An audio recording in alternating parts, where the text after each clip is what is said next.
Bonjour, Je m'appelle Nathalie Thoré Martin Evra. et je suis productrice fermière de fromage au lait cru, le fromage sarté. Je suis chef de mon restaurant au Deux de la Cuillère. Aujourd'hui, je fabrique le fromage pour l'émission Passe-Plat. On va proposer une recette à base de fromage, le sarté.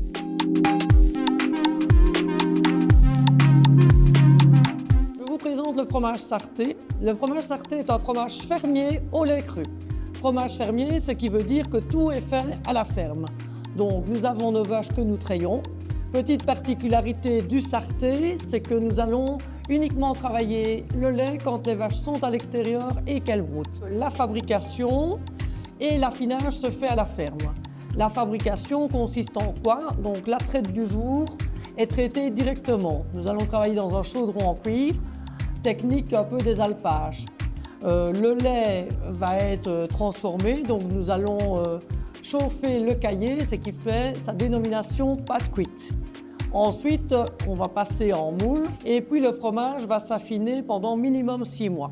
Pour le sarté jaune, nous avons établi un minimum de 6 mois d'affinage.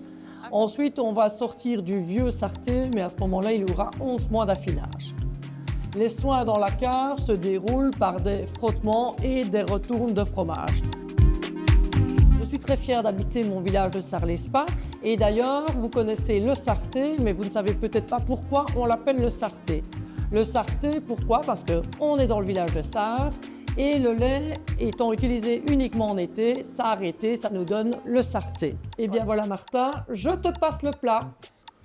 Et voilà, merci Nathalie pour le bon sarté.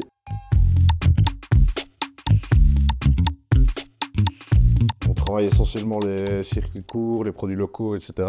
Et on essaye de mettre en avant tout notre terroir. Donc aujourd'hui, avec le sarté jaune, on va faire un soufflé au fromage.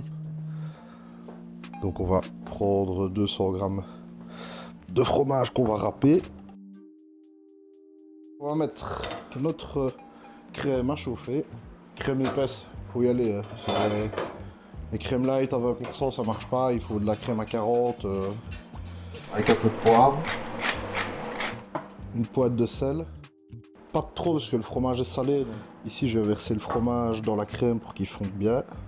On coupe le feu. Il faut un peu jouer avec le feu, histoire que ça ne brûle pas. Il faut juste que ce soit chauffé. Dans le mélange fromage-crème, on va mettre les jaunes. Et les blancs, après, on va les garder pour qu'ils soient montés, pour l'incorporer à la recette finale. Donc voilà, on a vraiment une texture de béchamel. Ça file. Donc là, on est vraiment sur une belle texture. On va laisser refroidir un tout petit peu et on va incorporer les jaunes, ainsi que le lait et la maïzena. On vient verser gentiment. Important aussi avec la maïzena, il faut que ça bouillisse un petit peu. On va laisser un tout petit peu refroidir, histoire de, quand on met les jaunes, de ne pas cuire ces jaunes-là. Pendant ce temps-là, on va beurrer nos moules, enfin chemiser nos moules. Donc là, on va juste en mettre 2. J'en ai fait 4 parce qu'il me fallait un peu plus de blanc. Voilà.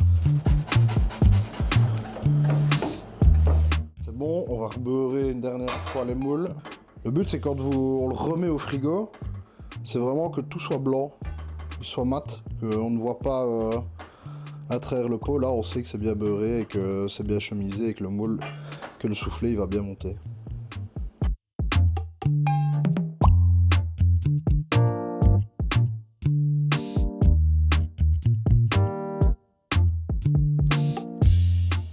Donc ça va être à 400 g d'appareil. Donc avec ces 400 g là, on va mettre 200 g de blanc d'œuf monté en neige. Donc ici on a incorporé tout notre blanc d'œuf. Maintenant on va venir farcir les moules. On va les enfourner 200 degrés, pas de ventilation. Mettez-les en quinconce, histoire que l'air passe partout. Si vous les mettez bien alignés, bien droits, ils ne vont pas cuire de la même façon. Donc si vous les mettez en quinconce, l'air va aller partout, tout autour du soufflet. Donc là, j'ai mis, j'ai mis 13 minutes de cuisson. Et donc quand on le prend, bah, vous voyez là, c'est... Donc, voilà. On souffle, parce que c'est chaud. Et bon appétit. It's plenty.